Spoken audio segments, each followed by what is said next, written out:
The Supreme Court has dismissed an application by the Ali'i Pule of Afega to remove the Chief Justice Sa Tiusi Mativa Perese from presiding over their land dispute case with the families of Leauva'a.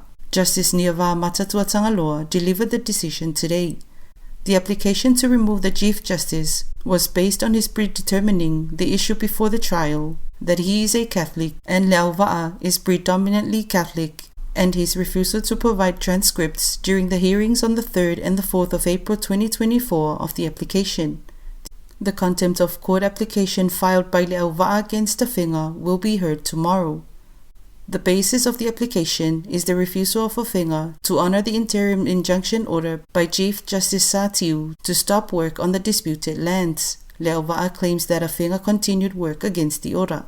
The substantive hearing of the original case by Leauva'a families on the infringement of their constitutional rights is scheduled to be heard on the 15th of May 2024.